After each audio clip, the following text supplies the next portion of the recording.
Assalamualaikum warahmatullahi wabarakatuh. Salam sejahtera untuk kita semua. Sebelumnya, kami ucapkan terima kasih kepada Bapak Yulian Bayu Ganar, STMM, selaku dosen pengampu mata kuliah kewirausahaan. Perkenalkan, kami dari kelompok 4 Euforia. Pada video ini, kami akan mempresentasikan proposal usaha dengan judul Gantungan Kunci Handmade dari Tutup Botol Daur Ulang atau Buttercup Handmade. Presentasi ini membahas ide usaha kreatif yang memanfaatkan limbah tutup botol menjadi produk bernilai jual serta ramah lingkungan. Perkenalkan anggota kelompok kami. Anggota kami terdiri dari saya Ismail Afia sebagai moderator, ada Anissa Silva Nabila sebagai penyaji materi latar belakang, rumusan masalah, dan tujuan usaha.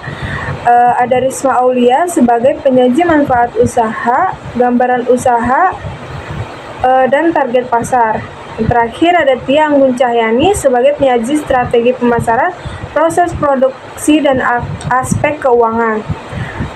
Materi presentasi akan kami sampaikan secara bergantian sesuai dengan pembagian tugas masing-masing anggota kelompok.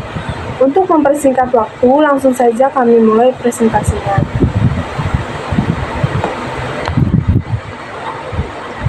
Baik, presentasi ini membahas proposal usaha gantungan kunci handmade yang dibuat dari tutup botol bekas. Usaha ini mengusung konsep kreatif dan ramah lingkungan dengan memanfaatkan limbah menjadi produk bernilai jual.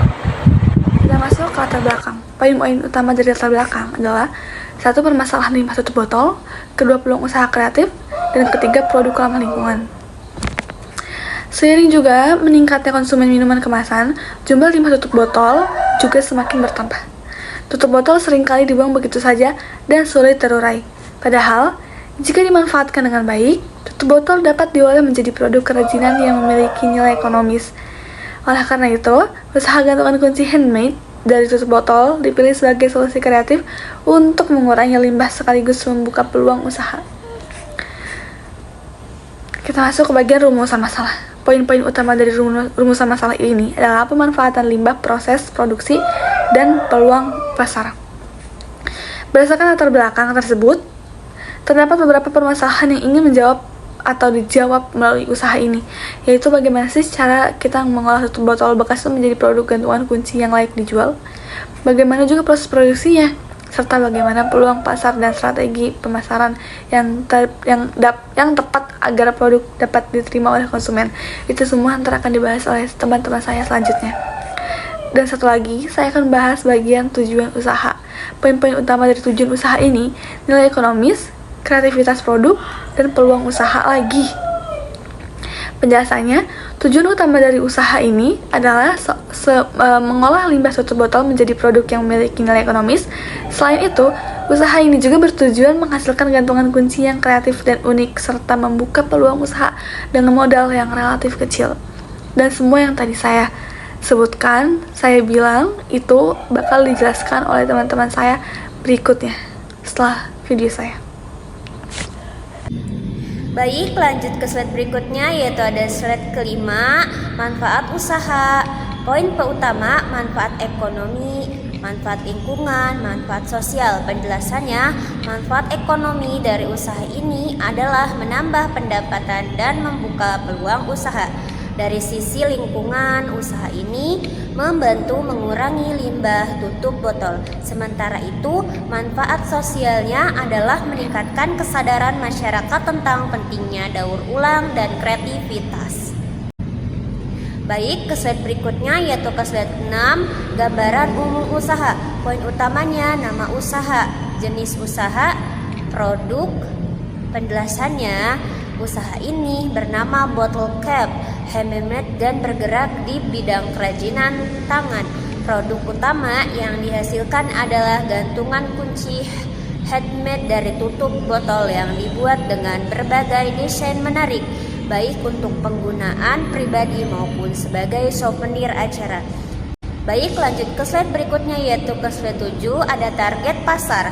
Poin utama, pelajaran dan mahasiswa, anak muda, komunitas dan acara. Penjelasannya, target pasar daur Target pasar dari usaha ini cukup luas, mulai dari pelajar dan mahasiswa hingga komunitas dan organisasi yang membutuhkan souvenir. Produk ini cocok untuk semua kalangan karena harganya terjangkau dan desainnya dapat disesuaikan dengan permintaan konsumen. Baik, kita lanjut ke slide berikutnya, yaitu strategi pemasaran. Di strategi pemasaran ini ada beberapa poin utama, yaitu media sosial, marketplace, dan pre-order. Jadi, strategi pemasaran dilakukan secara online melalui media sosial seperti Instagram dan TikTok untuk menarik minat konsumen. Selain itu, penjualan juga dilakukan melalui marketplace serta sistem pre-order untuk produk custom agar sesuai dengan keinginan pembeli. Baik, selanjutnya yaitu ke proses produksi. Di proses produksi ini ada beberapa poin utama, seperti bahan baku, tahapan produksi, dan pengemasan. Jadi, proses produksi dimulai dari pengumpulan dan pembersihan tutup botol. Setelah itu, tutup botol dibentuk menggunakan cetakan, dirangkai menjadi gantungan kunci, lalu diberi stiker sesuai desain. Nah, di tahap terakhir, yaitu pengemasan menggunakan plastik hologram agar produk terlihat lebih menarik. Lanjut, yaitu aspek keuangan. Di aspek keuangan ini ada beberapa poin utama, yaitu biaya produksi, harga jual, dan keuntungan. Jadi, biaya produksi pergantungan kunci adalah sekitar 5.000. Nah, harga jual ditetapkan sebesar 12.000 per pieces. Dengan solusi tersebut, usaha ini mampu menghasilkan keuntungan sekitar Rp6.000 per pieces, sehingga cukup menguntungkan untuk dijalankan. And by the time she wakes, I'll be halfway to my mommy's home. It just dawned on me life is as fleeting as a passing dawn. And it was my mistake, 'cause she never said a thing about Jesus. I miss my mother's southern drawl and her praying through the walls in the evening. Give me my dawn's bed. Baik, dari seluruh pemaparan tersebut dapat disimpulkan bahwa usaha gantungan kunci handmade dari tutup botol merupakan usaha kreatif dengan modal yang relatif kecil, memiliki peluang pasar yang luas, serta memberikan manfaat ekonomi dan lingkungan. Mungkin demikian presentasi proposal usaha yang dapat kami sampaikan melalui video ini. Kami berharap usaha ini dapat dikembangkan secara berkelanjutan dan memberikan dampak positif bagi masyarakat. Kami mengucapkan banyak terima kasih atas perhatian Bapak dosen dan teman-teman semuanya. Kurang lebihnya mohon maaf. Wabillahi taufiq wal hidayah. Wassalamualaikum warahmatullahi wabarakatuh.